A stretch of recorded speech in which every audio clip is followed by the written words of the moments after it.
On this video, we're going to explore the topic of navigating life as a late diagnosed autistic person. Plus, I've got key strategies to help you cope with this life-changing experience. So let's go.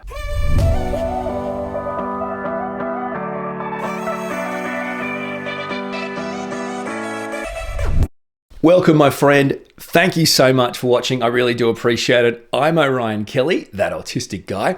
I'm all about helping you raise your level of understanding, acceptance, and appreciation of the autistic community. So if that sounds like something you'd be interested in, well, you are 100% invited to join our amazing YouTube community.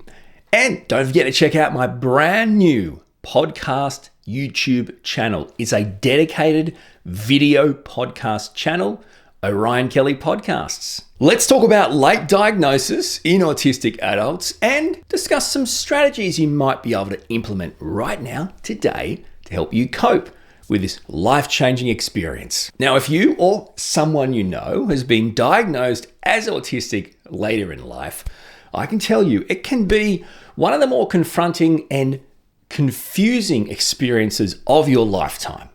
But you know what? Don't worry, because you're not alone. A late autism diagnosis can be really overwhelming. It can be confronting, confusing, and just plain exhausting. You're born and go through life thinking you're just different, quirky, socially awkward, a loner, unco, or, like me, just a bad person born to struggle and suffer. And then, out of nowhere, bam! You find out you're actually autistic. It's like getting a golden ticket to the land of misfit toys. Except it's real life and not nearly as cute and fun, or at least I found, as a Rudolph Christmas special and the other misfit toys. No, it's not. But here's the real kicker. You finally have an explanation for all the strange and confusing experiences you've had throughout your life. Yet, society, the wider community, still doesn't know what to do with you. Late diagnosis for an autistic person is kind of like being stuck in a limbo, where everyone is either patronizing you, pitying you, or, even worse, thinking you're just making excuses. Excuses for why you are quirky and different, and I just won't take it. And please do not start me on the whole doctor diagnosis process as they try to put you in nice little outdated, stereotypically misconception-ridden boxes of nothingness. For a late diagnosed autistic person, you have a realization that you've spent your entire life searching and trying to be a normal person who can fit into normal society, only to find out, in fact, there's no such thing as normal, just different people. And guess what? You weren't a bad, broken person to begin with. You were just different. Something we don't often talk about in honest, open terms is the impact of a late diagnosis as an autistic person. How does receiving that diagnosis later in life impact you as a person? Let's start with mental health. The impact of a late diagnosis on your mental health. Clearly, it can have a significant and profound impact on your mental health. Now, you might think, yeah, for all the positives though, right? Like now you know you're different, you're not broken, you know who you are now. They're definitely, okay, cool. But let's talk about the other ones that absolutely happen. Feelings of confusion, frustration, anger. It's almost like a grief process. Well, hang on a second. You're saying I was born autistic. It's taken to my adult life to find out I am. Yeah, sure, you might think my mental health is going to be amazing, but what about all these things that pop up now? It's like, how did this happen? How was this missed? What have I done with my life? Have I wasted half my life? Where to from here? Do I even know myself? Do I even know the people around me? Will they accept me for who I am? In a way, it can lead to a sense of loss. And it's not, I don't think, at least, it's not the loss of being neurotypical. It's the loss of what have I done with half my life? I've been denied the opportunity up until now to live my best life as my unique autistic self. Anxiety can be a massive impact through late diagnosis. For someone who was diagnosed later in life and prior to that kind of struggled to understand their emotions, their behaviors, their challenges, receiving a diagnosis later in life can absolutely cause anxiety. It sounds strange, but in a way, you start to become more anxious, more overwhelmed and more anxious, thinking back to all the experiences in your past. And then that snowballs into being anxious about even moving forward. In a way, you become completely stationary, unable to move forward because you're stuck in the past. For example, a late diagnosed adult may develop genuine anxiety around making friends, getting jobs, keeping jobs since their late autism diagnosis. Depression can be a common experience for late diagnosed autistic people. In fact, I find that depression can come from this anger, which then turns into a frustration, which then turns into like a deep sadness and potentially a depression over everything we missed out on, all the possible opportunities, which could have been therapies, support services in childhood that could have and presumably would have set us up better than we are set up now based on zero support services or therapies. It goes from anger to depression. Again, there's a sense of loss there. In my mind, that sense of loss contributes to feelings of sadness and hopelessness, which can manifest into depression in one form or another. Oh, looking back won't help anyone, mate. Yeah, but I've just been diagnosed as an autistic person. I didn't understand the diagnosis or the label, but I've always felt like this my whole life, and it's my standard operating procedure to look back. Another major impact that comes from late diagnosis as an autistic person is social isolation. Autistic people are born isolated. It's just the way it is. If you're born different, it starts very early. I mean, I'm talking kindergarten. Autistic kids are isolated because they are different from the get-go. Now, undiagnosed autistic adults, so prior to diagnosis, may have worked out through time strategies and coping mechanisms to navigate social situations. And if you're anything like me, a lot of those strategies and coping mechanisms are basically isolating you from the interactions, from the social stuff. So an undiagnosed autistic adult may have avoided making friends because they simply didn't feel comfortable or able to socialize, to hang out, to meet new people, to make friends, to keep friends. As a result of that, once they have the diagnosis, they're isolated because they have no group of friends. They have no support network in place. Let's talk about self-esteem. Okay, so a late diagnosis can have a massive impact on an autistic person's self-esteem. You can struggle with feelings of inadequacy, even insecurity, over the idea, the instinct that you should have known better. You should have done more. Hang on, I'm late diagnosed. How did this happen? How did I let myself get here? Did I not know? Or could I have done more? I'm such an idiot. I'm such a horrible person. What a loser. Like, seriously, what are you doing? Why has this happened so late? It's my fault, right? The self-esteem. Basically, you get caught up in this negative feedback loop. It just goes around in circles. The more loops you do, the more insecure you feel, the more confidence you lose.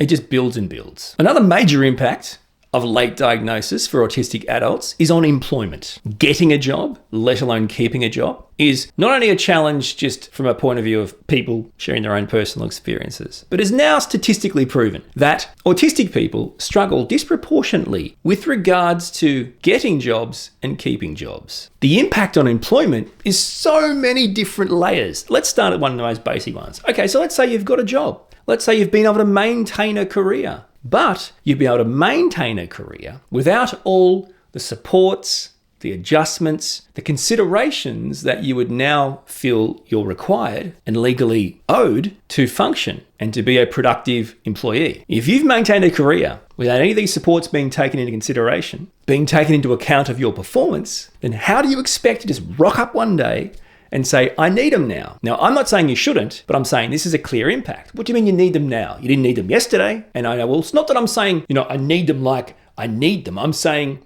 I need them because I've got a medically diagnosed disability condition. And if you can provide me these, it will allow me to be the best possible, most productive employee I can be. So this is a win-win, but it doesn't look like that. It looks like, whoa, yesterday you weren't, now you are. Seriously, man, what's your problem? Yeah, the flip of the coin is the idea that some autistic adults, undiagnosed, failed to get jobs or failed to keep jobs because they were undiagnosed and they were very different. So they don't have a job. And now it's even harder for them to get a job because they've got a diagnosis.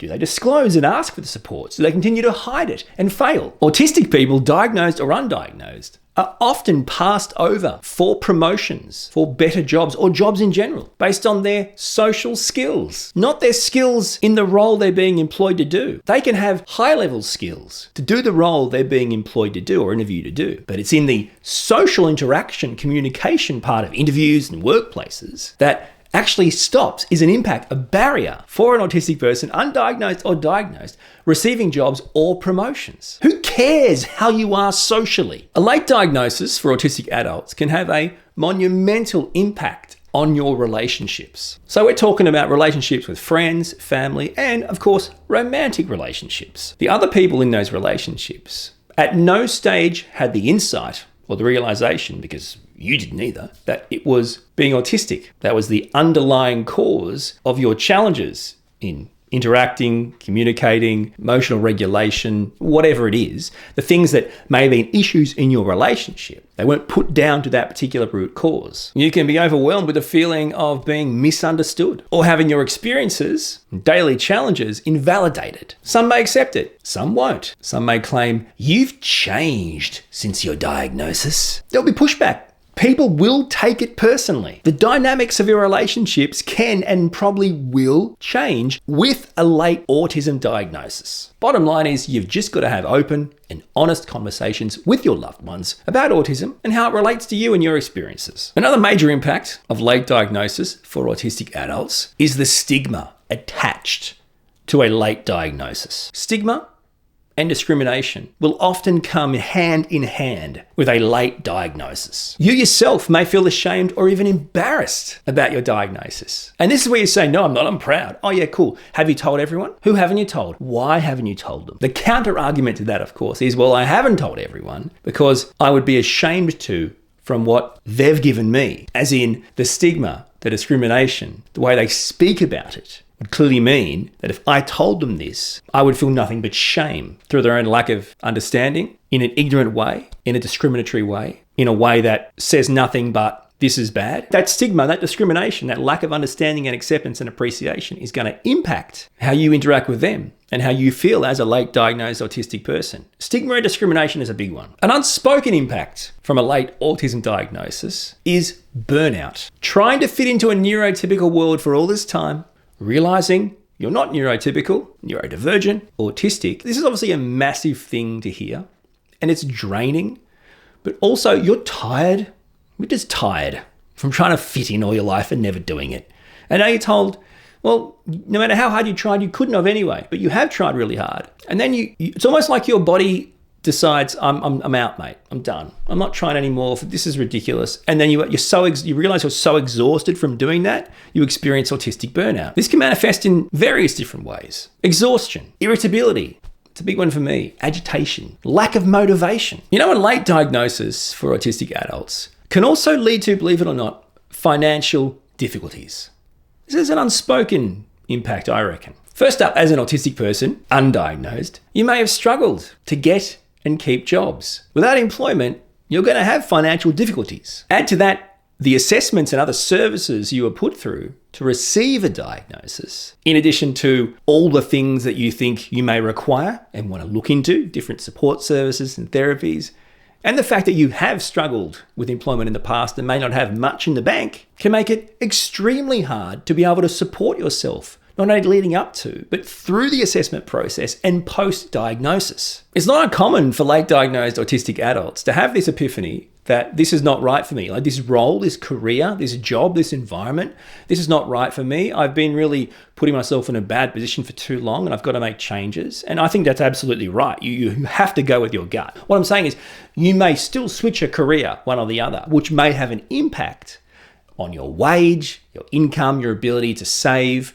to even just cover expenses, financially independent. So there's many financial impacts from a late diagnosis. The final impact of a late autism diagnosis, before I get to some key strategies to help you navigate it, is around identity. Who am I? Who was I and who should I be? Okay, so I was born autistic. I've received a diagnosis later in life as an adult. So who was I prior to that? Who was I trying to be? Who should I try to be? Who am I? Your sense of identity is blown to smithereens. You first realize that wasn't really you. That was a mask camouflaging version of you.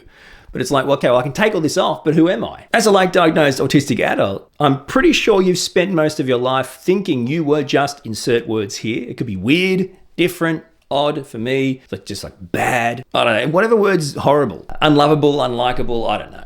Just not good. So that's your identity. Then you're told, actually, no, you're actually not broken. You're actually not a bad person. You're definitely different. You definitely have challenges, but you have strengths and you've got a different brain. So that's who you are. It's like, no, but I thought this is who I was. Even though that's better, there's still a tug of war. Discovering you're autistic later in life can be both validating, but also can be overwhelming and confronting. It in effect requires you to re-evaluate your sense of self and how you fit into the world around you. I've got some key strategies you can implement right now, today, to help you navigate a late diagnosis as an autistic adult. The first step, and it may be the hardest, but the first step is seek support. For those wondering why that could be the hardest step, but still the first step, it's because as autistic people, what do you mean seek support? What, from people? You mean the same people that ostracized us, rejected us, isolated us from birth because we're different? What are you saying, we should seek their support now? Well,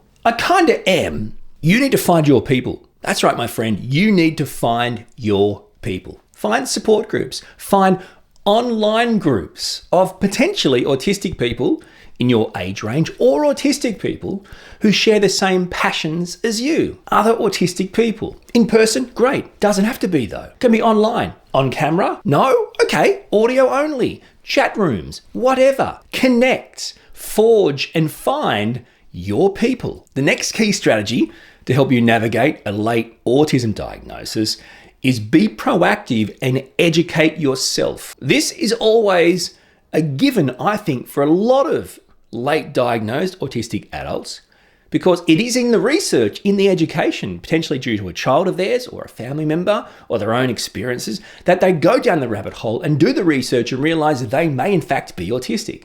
So this may seem like a given to you, but there's a difference. See, there's a difference between the research you did to get yourself a diagnosis, an assessment, and the research you need to do to find yourself, your authentic self, as an autistic person, as a late diagnosed autistic adult. That's a whole different level of education. It's got nothing to do with assessments and diagnoses, or however you say it. Educate yourself, do your research about autism and how it relates specifically to you, to your individual experiences, to your individual challenges, strengths, and support needs. Another key strategy is be patient. Again, not a great trait for autistic people, but you know what? You've got to be patient with yourself. You have to give yourself time and grace to navigate a late autism diagnosis. Why? Well, a lot of times, if you're late diagnosed, it's pretty self-evident that you've waited a long time, a long time for an assessment and diagnosis. Now, you've got it. You've got all this time to make up for. Telling a late diagnosed autistic person to be patient is probably not a great idea for most people, but for me,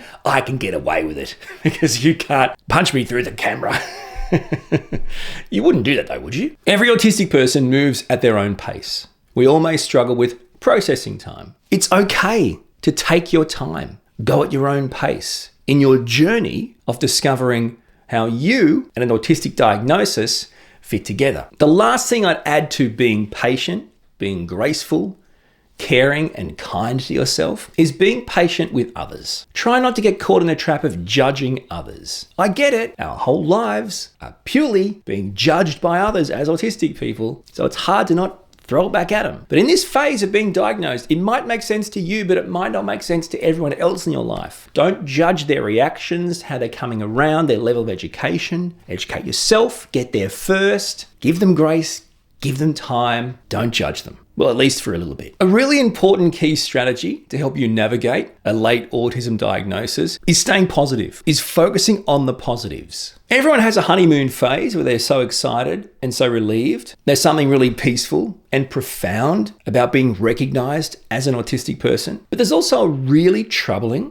really confronting time that comes after that honeymoon period. And this is where I'm saying you need to stay positive. Focus on the positives, focus on the opportunities, focus on all the good things that a late diagnosis has brought you or will bring you. You may identify and receive or go and get for yourself to help your day-to-day life that you didn't have prior because you weren't aware you needed them or you weren't aware you had access to them. Focus on the positives of that. How's that going to help your life? Focus on the community of autistic people you're going to connect with and how seen and heard, how much more you belong than you've ever felt in your life. Focus on that and focus on all the new opportunities and all the new experiences you are going to have as a result of your late autism diagnosis. Navigating life as a late diagnosed autistic adult will probably be your greatest challenge, but it will also probably be your greatest gift. Now, do you have a topic you would like me to cover in an upcoming video? All your topic ideas and suggestions can go below in the comments. Can't wait to read them. I really do appreciate your support. Thank you so much for watching. Until my next video, I appreciate you. We'll talk soon.